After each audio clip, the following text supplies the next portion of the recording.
पल बीते लम्हों की अनुगूंज है, हर पल बीते लम्हों की अनुगूंज है। श्रोताओं, आज हम आपका परिचय करवाएंगे एक ऐसे कलाकार से जिसने कश्मीर के लोक संगीत में प्रयोग होने वाले एक वाद्य यंत्र को न केवल शास्त्रीय संगीत का अंग बना दिया, अपितु इस वाद्य यंत्र का नाम भी इनके नाम के साथ जुड़ गया। हम बात कर रहे हैं संतूर वादक पंडित शिव कुमार शर्मा की। आज की कड़ी में हम आपका परिचय इन्हीं से करवाएंगे।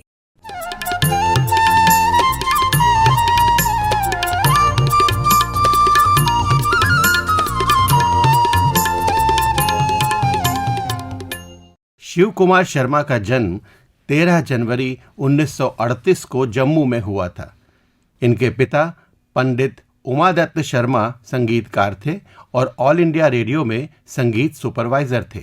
इनके पिता ने इन्हें बचपन से ही संगीत की शिक्षा देना आरंभ कर दिया था। अपने उन दिनों को याद करते हुए पंडित शिव कुमार शर्मा ने बताया था, मैं नहीं जानता कि पिताजी ने मुझे संगीत क्यों शुरू करवाया, कि मैं प्रोफेशनल म्यूजिशियन बनूं या क्या, लेकिन जब तक मैंने होश संभाली, मैं 5 बरस का था, तो तब तक उन्होंने मुझे गाना सिखाना शुरू कर दिया था और साथ साथ में तबला भी। धीरे धीरे क्या हो गया कि मैं गाना तो सीखता रहा, लेकिन मेरा इंटरेस्ट तबले की तरफ ज़्यादा होने लगा, तो मेरा रियाज का वक्त जो था वो तबले में ज़्यादा जाने लगा। मेरे पिताजी जम्मू रेडियो से कनेक्टेड थे, म्यूज़िक सुपरवाइज़र थे उस ज़माने में। म्यूज़िक का डिपार्टमेंट उनके अंडर था, तो वो बहुत अच्छे अच्छे लोगों को वहाँ बुलाते रहते थे। और कुछ पिताजी की तरफ से ये नहीं था कि तुमको तबला वादक बनना है या तुमको गायक बनना है। और घर में कई तरह के इंस्ट्रूमेंट थे, वायलिन घर में था, मैंडोलिन था। तो मैं क्या करता था, जैसे बच्चे लोग खेलते हैं, कभी कोई खिलौना खेला, कभी कोई खिलौना खेला, तो मैं कभी तबला तो बजाता रहता था, लेकिन कभी वक्त हुआ तो थोड़ा सरोद बजा लिया, कभी वक्त हुआ तो थोड़ी वायलिन बजा ली, कभी हारमोनियम बजा लिया, कभी थोड़ा मैंडोलिन बजा लिया। इस तरह से शुरू में मेरा रुझान जो था एक जगह एक चीज़ पर नहीं था। तो यहाँ से मेरी बचपन की शुरुआत। बालक शिव कुमार शर्मा अपने पिता से शास्त्रीय गायन तो सीखते ही थे, साथ ही अनेक वाद्य यंत्रों को बजाना भी जानते थे। पर कुछ समय बाद इनके पिता के साथ हुई एक घटना ने इनके पिता की रुचि संतूर में जगा दी और उन्होंने संतूर का अध्ययन करने के बाद शिव कुमार शर्मा को भी संतूर बजाने के लिए प्रेरित किया। एक वक्त ऐसा आया कि उन्होंने मुझे कहा कि नहीं, अभी तुमको संतूर बजाना है। और वो कैसे हुआ, मैं ये अपने श्रोताओं को बताना चाहूँगा कि जैसे मैंने पहले जिक्र किया था कि मेरे पिताजी जम्मू रेडियो में थे। हमारे यहाँ स्टेट में 2 स्टेशन थे उस टाइम पे, एक रेडियो जम्मू और एक रेडियो श्रीनगर। तो उस ज़माने में हमारे स्टेट में बख्शी गुलाम मोहम्मद चीफ मिनिस्टर थे। तो उनको म्यूज़िक का शौक़ था। पिताजी को रिक्वेस्ट किया कि आप कुछ अर्सा के लिए श्रीनगर रेडियो में रहें, मैं ये चाहता हूँ, ताकि आपके वहाँ रहने से वहाँ के लोगों को भी लाभ हो। तो पिताजी करीब 3-4 साल श्रीनगर रेडियो में रहे एज म्यूज़िक इंचार्ज। वहाँ उन्होंने संतूर देखा और उनको ये ख्याल आया कि क्यों ना इसको शास्त्रीय संगीत में लाया जाए। अब एक चीज़ बहुत इंटरेस्टिंग यहाँ पर मैं श्रोताओं को बताना चाहूँगा, उस ज़माने में संतूर शब्द किसी ने नहीं सुना हुआ था हमारे क्लासिकल म्यूज़िक सीन में, और यहाँ तक कि जम्मू के लोगों ने भी संतूर नहीं देखा हुआ था। श्रीनगर की वादी में ही संतूर सीमित था। लोक संगीत कश्मीर की वादी का अलग है, जम्मू का लोक संगीत अलग है, और जो तीसरा मेजर हिस्सा हमारी स्टेट का है लद्दाख, वहाँ का लोक संगीत अलग है। और फिर बहुत सारे और हिस्से हैं, गिलगित है, स्कर्दू है, हुंजा है, बल्तिस्तान है, मीरपुर है, वहाँ अलग अलग किस्म के और भी लोक संगीत हैं। और वहाँ मेरे पिताजी को जब ये सोच आई तो उन्होंने इसके ऊपर कुछ रिसर्च करना शुरू किया कि इसका थाट कैसे, ट्यूनिंग कैसे की जाए, इसको रागदारी में कैसे मिलाना है, कैसे उस पर गत बजेगी, जिसका मुझे कोई इल्म नहीं था। और जब वो इसके बारे में तैयार हो गए तो उन्होंने मुझे एक दिन आकर के ये सरप्राइज़ दिया कि मैं अभी चाहता हूँ तुम संतूर बजाओ। तो मुझे बहुत अजीब लगा कि मेरे पिताजी कह रहे हैं कि अभी तुम संतूर सीखो। तो मैं नहीं चाहता था, थोड़ा सा मतलब कोशिश की कहने की। तो उन्होंने कहा कि देखो, तुमको मालूम नहीं है, मुझे ऐसा महसूस हो रहा है कि आगे चल के तुम्हारा और संतूर का नाम एक हो जाएगा। उन्होंने मुझे ऐसा कहा। शिव कुमार शर्मा बचपन से ही आकाशवाणी से जुड़ गए थे और उन्होंने बाल कार्यक्रम में तबले की प्रस्तुति दी थी। उन्होंने मात्र 13 वर्ष की आयु से संतूर वादन सीखना आरंभ कर दिया था। उन्होंने अपने स्कूल और कॉलेज की पढ़ाई जम्मू से की। युवावस्था में भी वो आकाशवाणी से जुड़े रहे और तबला वादन करते रहे।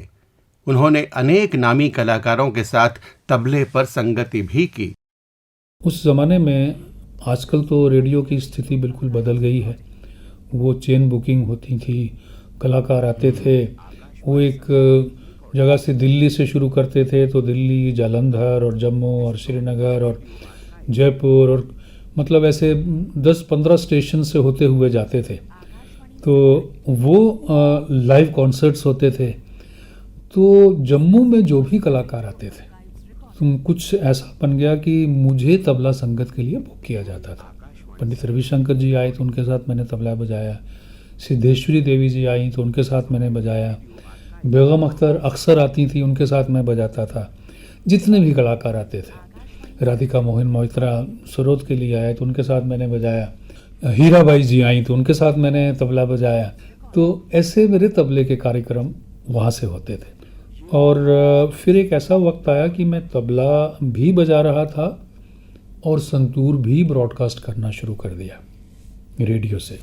शिव कुमार शर्मा ने संतूर में आकाशवाणी से पहली बार बी हाई ग्रेड प्राप्त किया और पहला जन कार्यक्रम बंबई में 1955 में किया, जो स्वामी हरिदास संगीत समारोह था।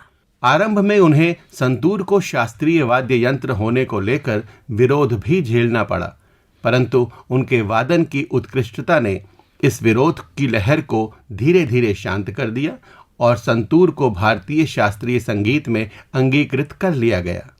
आइए सुनते हैं पंडित शिव कुमार शर्मा का संतूर पर बजाया राग मारवा।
पंडित शिव कुमार शर्मा 1960 में जम्मू से भाग्य आजमाने बंबई आ गए।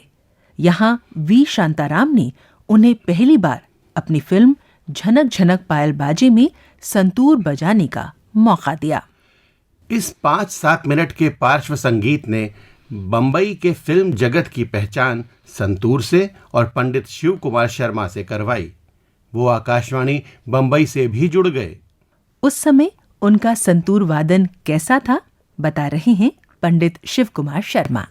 शुरू में इनिशियली जो मैं बजाता था तो जाहिर है कि मेरे पहले किसी ने संतूर नहीं बजाया था। जब आप कोई कला में काम कर रहे हैं तो 2-3 किस्म के इन्फ्लुएंसेस आपके ऊपर होते हैं। सबसे पहले गुरु का, उसके बाद जो दूसरे लोग वो काम कर रहे हैं आप उनको सुनते हैं तो कई दफ़ा आप उनके बजाने से इन्फ्लुएंस होते हैं, उनकी कुछ बातें लेते हैं।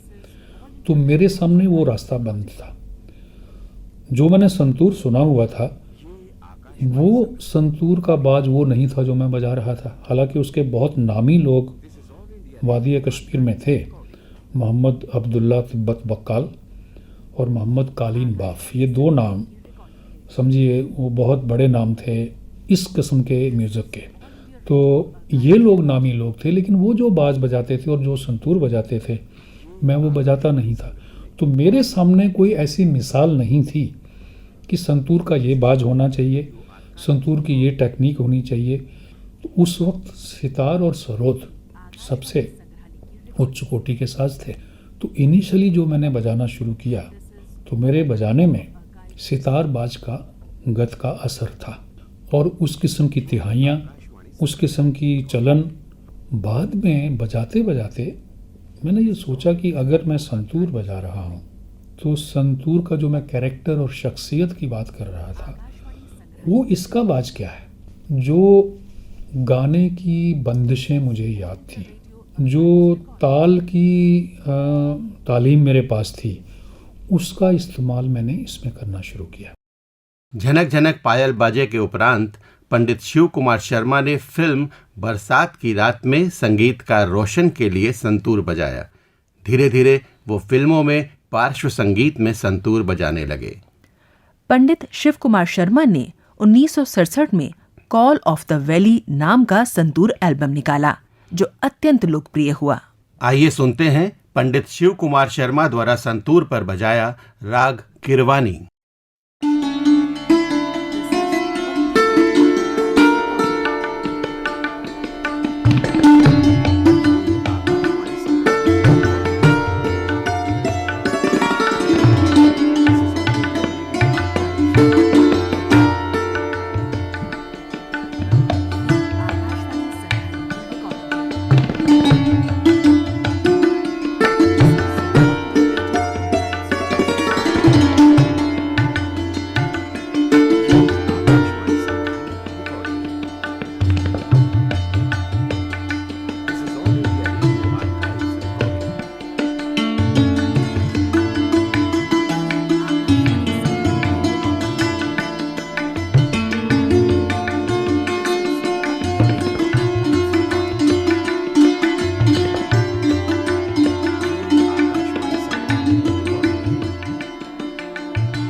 इस दौरान पंडित शिव कुमार शर्मा ने संतूर वादन जारी रखा और देश और विदेशों में संतूर को हिंदुस्तानी शास्त्रीय वादन में प्रसिद्धि दिलवाई। आइए सुनते हैं पंडित शिव कुमार शर्मा का संतूर पर बजाया राग हंस ध्वनि।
पंडित शिव कुमार शर्मा ने बांसुरी वादक पंडित हरिप्रसाद चौरसिया के साथ शिवहरि के नाम से संगीत निर्देशक की जोड़ी बनाई। उन्होंने 1980 में यश चोपड़ा की फिल्म सिलसिला में संगीत निर्देशन किया। इसके बाद दोनों ने मिलकर अनेक फिल्मों में सफल संगीत दिया। उनकी प्रमुख फिल्में हैं फासले, चांदनी, साहिबा, परंपरा, लम्हे, डर आदि। पंडित शिव कुमार शर्मा को 1986 में संगीत नाटक अकादमी पुरस्कार, 1991 में पद्मश्री और 2001 में पद्म भूषण से सम्मानित किया गया। आपको अनुगूंज की आज की ये कड़ी कैसी लगी, हमें जरूर बताइएगा। तो अब हमें यानी योगेंद्र टिक्कू और तपस्या को दीजिए अनुमति। नमस्कार।